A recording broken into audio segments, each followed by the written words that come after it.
Good morning, and what a wonderful day it is. The sun is out for a change. We've had some terrible weather recently.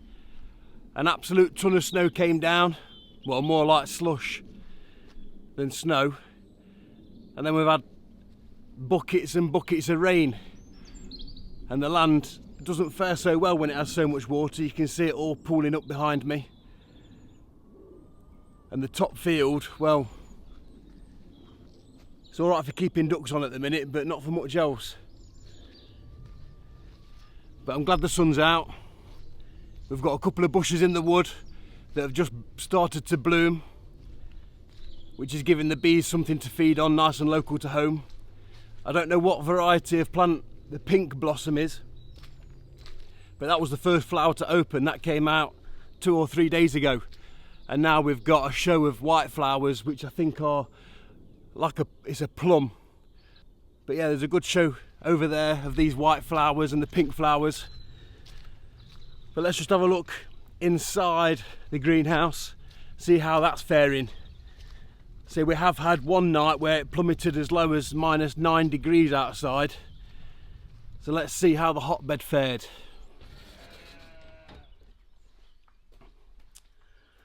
Well, we can see straight away that the potatoes, they're pushing through nice and strong right now. Nearly all pots are showing something. That's always good to see. The shallots are pushing through, as well as the red onion. And the white onion are looking good down on the bottom. And in these trees I planted some broad beans, and where you can see the empty spots, that's where I've had mice come in and steal my beans. Luckily they didn't take them all, but they took a fair few. But again, the broad beans are just starting to show. And then we make it to the hotbed, and you can see on there it's 26 degrees now, and it has only gotten as low as 7.3. Now that came about when it was, I think it got as low as -7 outside. They had forecast -9. It didn't get quite so low. And you can see on the compost thermometer that we are just into the yellow, which is just about 26, 27 degrees Celsius. And then we have the onion seeds. Well, they've done really well. And they are of the size where I'd want to start pricking them out into their individual module in a modular tray. And I've been to the garden centre this morning, but unfortunately they're completely sold out of modular trays. So when I get home later this evening, I shall find an equivalent online and get those ordered, and hopefully get them next day delivered, because those onion seeds or those onion seedlings are ready to be pricked out. I don't want to leave them much longer because their roots will become entangled, and there's a greater chance of me damaging their roots, which will then take them a few days to recover, stunting their growth, and we don't need that. And another thing that I started growing, which I didn't show, is I've got some garlic outside here in these trays, and I bought a soft neck variety, which is this on the left, and a hard neck variety. I bought the bulbs back in, well, late November, with all the intentions to plant them out during early winter. But as the jobs keep piling and piling up, these got forgot about, and they were left in the shed, and they started sprouting on their own. I wasn't going to bother putting them in the ground, but then I thought, why not? I'll stick them in some modular pots, grow them on for a little bit here, and in the next week or two I'm going to start making my no-dig beds out in this grassed area, and then I'll transplant them into this growing bed. And hopefully, although I got the garlics in later than I'd liked, they did still go in around the beginning of February, and they are all growing, so fingers crossed we'll get some sort of bulbs out of them. So I've come up today with a job in mind, and that is to get my chainsaw out, and I've got a couple of trees to take care of within the wood. One is an oak tree. It's not a massive oak tree, but it's got some sort of rot in it. It is still growing, but you can see all down one side that there's a problem. So rather than leave it, let it fall down and let it decay any further, I'm going to cut it now in the hope that the stump that I leave will grow new shoots, essentially coppicing it, and then I'm hopeful that the timber isn't too far rotted that I can't use it for anything. Also, there's a large leaf lime right behind me. I have already cut one limb off that was totally dead. I cut that down in the summer, and you can see it's been cut into logs. I've been burning a bit of it, but it really needs to go under cover and dry off for a little while. But it has another limb. Half of that limb is also dead, so I want to cut that down and then pollard the large trunk, because again that too has a rot in it, some sort of disease. So if I can cut below that, hopefully that will come back and I'll be able to harvest off that stump in about 15-20 years time. So I'm just round the back of this large leaf lime. You can see up there where I made the cut in the summer to take one limb away, and you can see where all the bark has come away from the main trunk. So it's definitely got a problem, but it finishes up. I don't know if I make a cut about where my hand is, which is about 3 foot off the ground. I'm hopeful that I can turn this into a pollard. From the research I've done, large leaf lime is a good tree to pollard or coppice, so I'm quite hopeful. And this tree right here, that's the oak tree that we've come to look at. And you can see if you follow up that similar to that large leaf lime, half of it at the top end is dead. I think that's the only branch that bear leaves. And if we look closer to the trunk, you can see again that the bark's coming away, and that runs all the way up this side of the trunk. But what I am sceptical of is this fungi that's growing. I'm going to cut probably, I don't know, as high as I can. You can see here that it's rotting.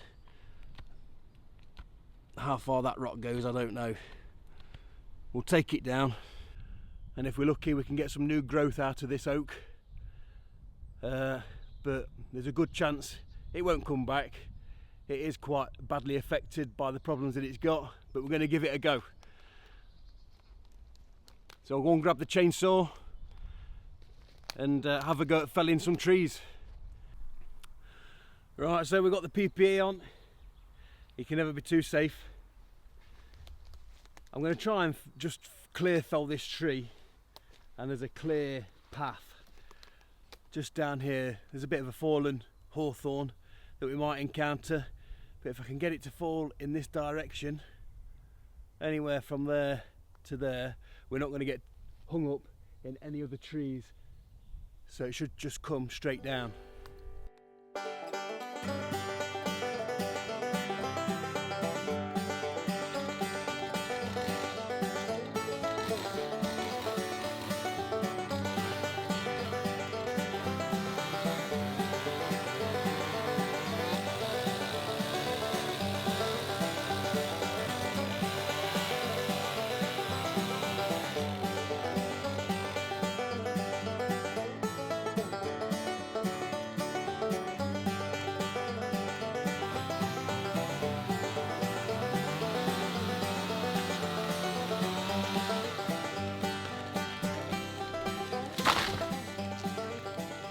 There we go. It didn't quite fall where I wanted it, but it is down, and it didn't really cause too much problem. It has snapped the limb off a hawthorn tree that has been laid previously, but all those kind of things I wanted to sort out in the future. But looking at the stump, I think we're going to get some half decent wood out of this. Don't know how bad it's going to be as we get to the top.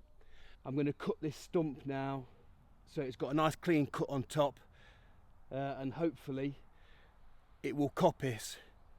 And from what I've read, there's a 50-year turnaround on coppiced oak, so probably not something I'm going to harvest in my lifetime, but something maybe the kids will. But it was a job that needed doing. It was only going to rot. Let's crack on, let's tidy this up, and then I'll bring the tractor down and I'll carry the trunk away that I want to save to try and get some timber out of at a later date.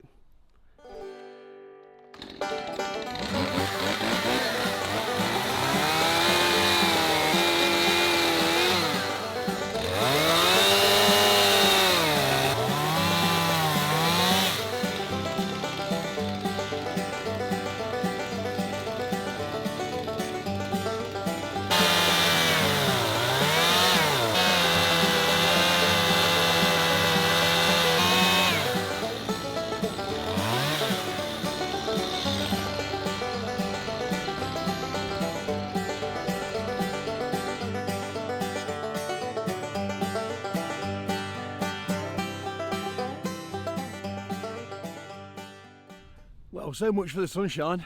I've had to go and get my coat. I think we're going to be in for some rain very shortly. But whilst we're here, just going to have a quick look at little Bruce. He's settled in quite well now. He's gotten quite friendly towards us. All we had to do is scratch his back and he'd become our mate. But one thing we noticed on him after he did let us get close is that he was absolutely covered in lice. I spent a day picking lice off him. I probably picked 100 from around his ears. In fact, they were all over his back. I couldn't see under his armpits or in his groin, and I imagine he'd probably got loads there. So we had to give him some medication. Luckily, I'd got some medication from when I wormed the other animals on the farm. But the only problem is that you have to inject the animal to get this medication into them. And it's not that easy getting hold of a pig, especially one that's just got onto your farm. But we got Charlie, he came and helped me. And basically Charles scratched him all over, which made him stand still, and I gave him the injection. And now we look at him 2 days later, and he is completely clear of all lice. There are still a lot of eggs still attached to his hair, but they will hatch. And as soon as they have their first feed on him, they'll then die. So it's unfortunate that he did have lice, but we have got control of it, and also this medication will sort any internal parasites that he may have or pick up. So it was a job that needed to be done, and he's all clear now. Hey big buddy. Hey big buddy Bruce. Good morning. How are you? How are you, my man? Yeah, my boy, aren't you? He's my boy. You been talking to them girls? Hey? You been sweet talking them girls? Well, not only is it looking like rain, but my chainsaw has stopped working as it should. It's not feeding oil onto the chain, so I'm not going to use it anymore today. So that means that this large leaf lime isn't going to get cut. Hopefully it's not going to be too much of a problem, and I can get it back up and running in the next couple of days, because I don't want to leave it too much longer. Spring is only a couple of days away, or the official start of spring. So I need to get that down. I don't want to leave it another year. But we have got the oak tree that we felled cut up. I've left them long because I don't know quite what I want to do with the wood yet. I am going to carry them away from this spot, find a nice storage area up in the wood, and leave them to season for a couple of years. Hopefully then I can get them milled into some usable wood and perhaps make some furniture out of it. I like oak, it's a nice strong wood, and the thought of harvesting some oak from my own woodland and then making my own piece of furniture out of it is quite exciting. But that's all I've got time for on this one. As always, thanks for watching, and if you haven't subscribed already, please do so. There's going to be loads more videos coming up. on me trying to build a life surrounded this land, growing my own food, fueling my own fire, and hopefully living the good life. I'll see you next time.